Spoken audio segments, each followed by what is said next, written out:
Você sabe, existem por aí, as pessoas, elas só vão à igreja se tiver show, se ali tiver muita coisa boa, então elas vão para entretenimento. A casa de oração para todos os povos virou uma casa de diversão.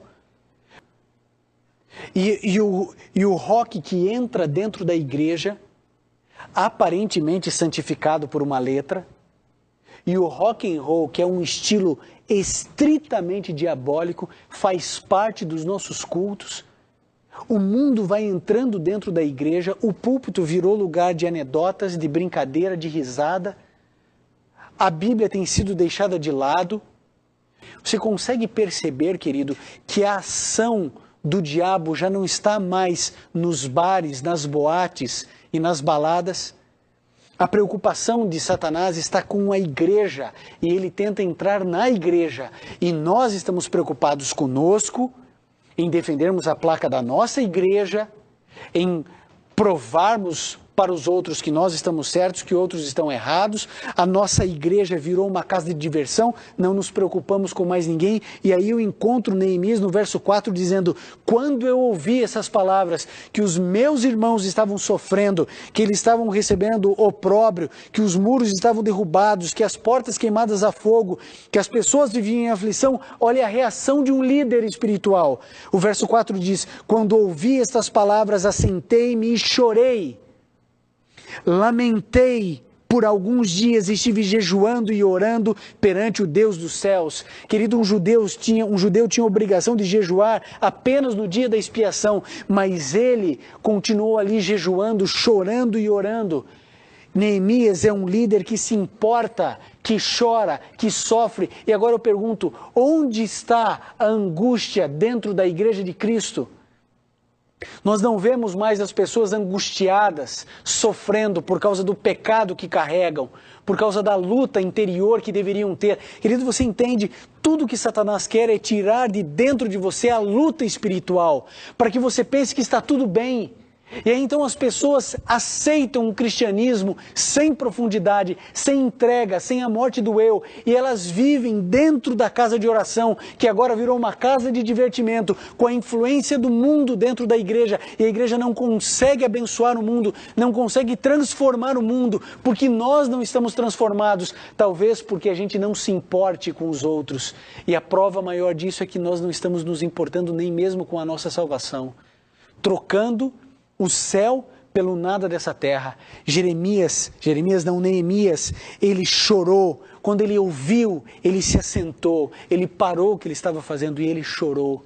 E ele começou a jejuar, ele começou a orar. E todo o capítulo 1, depois você leia, é a oração de Neemias ao Deus do céu, o único Deus verdadeiro. Querido, Deus quer usar você na guerra entre o bem e o mal.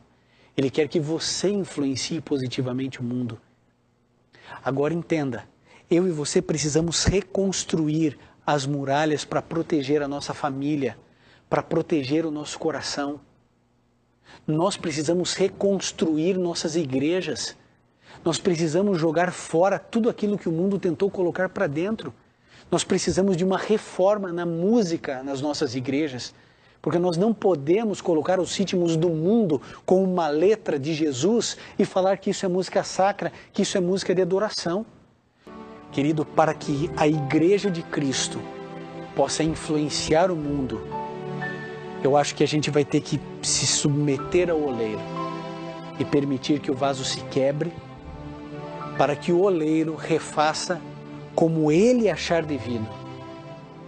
Como ele achar devido. As nossas igrejas não estão cumprindo o papel profético delas, de abençoar o mundo, de transformar o mundo. Pelo contrário, nessa guerra de influências, enquanto a igreja influencia o mundo entra dentro da igreja, nessa guerra parece que nessa queda de braço nós estamos perdendo. Agora, se nós nos humilharmos diante do Senhor, se os líderes, como Neemias, se levantarem, se forem fiéis à Bíblia, se forem fiéis à verdade, se essas pessoas estiverem dispostas a ter um quebrantamento de espírito, passarem por uma reforma litúrgica nas igrejas, uma reforma de coração, um reavivamento sincero e genuíno, sem nenhum tipo de presunção. Se nós voltarmos ao Evangelho, se nós nos despertarmos para as verdades da palavra do Senhor, se voltarmos a passar tempo com as Sagradas Escrituras, Deus irá fazer uma reforma na nossa vida e nós teremos então uma reforma na Igreja de Cristo.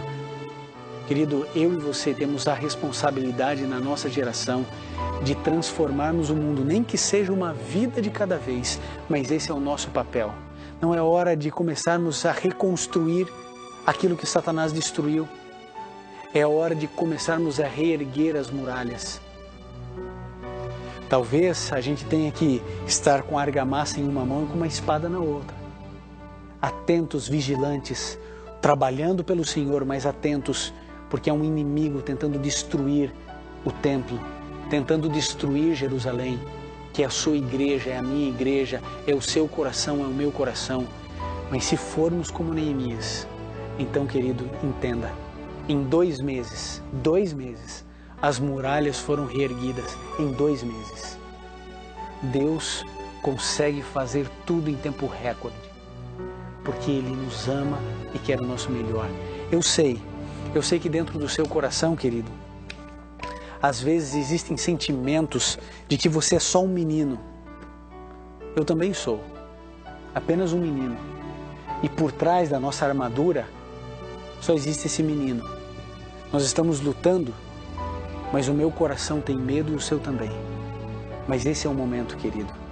Se nos colocarmos nas mãos de Deus, Ele nos usará mesmo como meninos.